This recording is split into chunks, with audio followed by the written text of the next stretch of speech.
Hello, lovelies. Okay, welcome back now. Finally, we're at the end of our sweater. Amazingly enough. Thank you to everyone who has been watching and knitting along. And sorry about the big gap between the last segment of our sweater and this segment of our sweater. So what I want to do today is go over how to pick up stitches for the button band. These are the buttons that, here we go. These are the buttons that I've chosen for my sweater. They're sort of like these windswept daisies. And they have like a shank on the back, or they do have a shank on the back. There we go. I think they're kind of cool. So before we get into button placement, first we got to pick up the stitches. I have a round neck sweater. So what I am going to do is knit the button bands first. And then after I'm finished making my button bands, then I will pick up stitches around the neck and finish the neckline. So that way you have a nice clean edge. If this were a V-neck sweater, then you would just pick up all along the one edge, go all the way around the neck and down, and do it all in one go on a very long knitting needle. But since I have a round neck one, we'll just do 1 and 2 and then 3. So buttons. So buttonholes on a men's sweater go on the right side. Buttonholes on the men's sweater go on the left band for men and on the right band for women. There we go. Sorry, I had to look it up on my cheat sheet.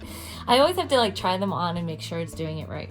So we're talking about left band for men. That means the side that will be on the left when you are wearing the sweater. So this is the left band. This is where you would put the buttonholes for a dude. This is the right band, and this is where you traditionally put the buttonholes for a woman. However, it's your sweater and you can put the buttonholes wherever you want. I am going to start on the right side, and I'm going to start picking up stitches from the bottom with the right side facing me, and then work my way up to the neck edge. Whoa. And I have my size 4 needle, which is one size smaller than the needle that I used for the body of the sweater. So there's no real major science to picking up stitches. I slipped the first stitch of each row when I was knitting, because that's what I do when I knit flat. So I have this nice selvage edge here. So when I'm picking up along, I'm gonna put my needle in and pick up at every opportunity to pick up a stitch. If you had knitted the first stitch of every row and knitted the last stitch of every row, your edge will look a little differently than mine, and I would suggest picking up 3 stitches out of every 4 opportunities. So then that would mean stitch, stitch, stitch, skip 1. Pick up, pick up, pick up, skip 1. So pick up 3, skip 1 is a pretty good ratio, so it doesn't go fling and flange out. So let's get to it. So picking up stitches, it's always weird to start. It always feels weird to start. So I want to start down here. I want to start here. I guess we can start here. And if it looks weird, we can rip it out. Yeah, I guess we'll start here. And then I just take my yarn and literally loop it around and then pull it through. Everybody does this differently. There's literally no wrong way. It's whatever way looks how you want it to look. So this is 2. See, I'm just sticking it in, looping it around, and pulling up stitches.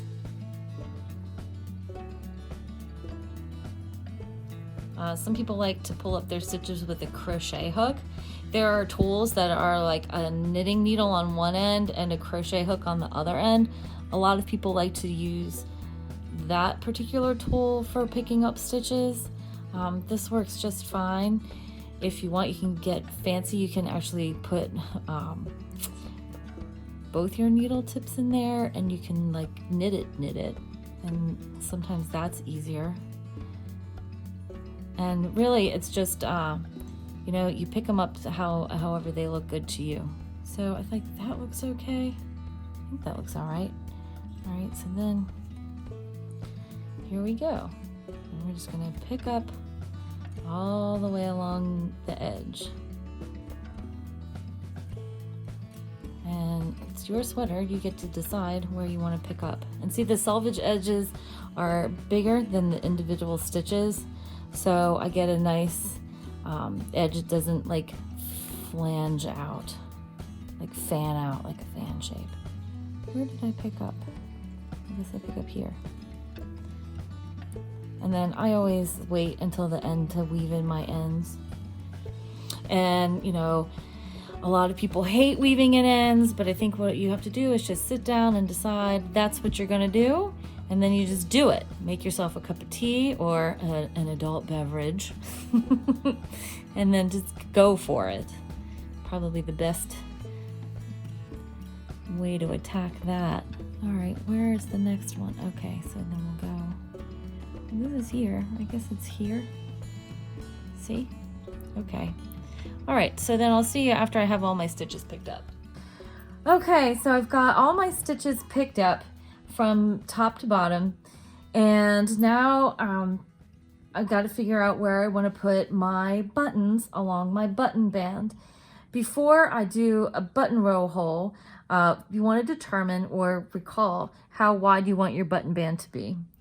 I calculated when making the sweater that my button band would be 1 inch wide. So my gauge is 7 rows per inch. So my button band will be 7 rows total of a knit 1, purl 1 rib. I counted my stitches. I have 85 stitches. So I can begin with a knit and I can end with a knit, which is really nice and tidy actually. If you don't have the number of stitches you want, you can always fudge it by increasing 1.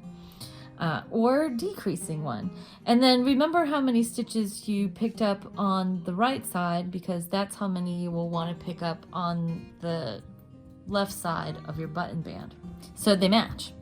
Okay, so when determining where you want to put your buttons, normally I would have my stitch markers here, and I would put a stitch marker in all the places where I want my buttons to go. But apparently I have temporarily misplaced them.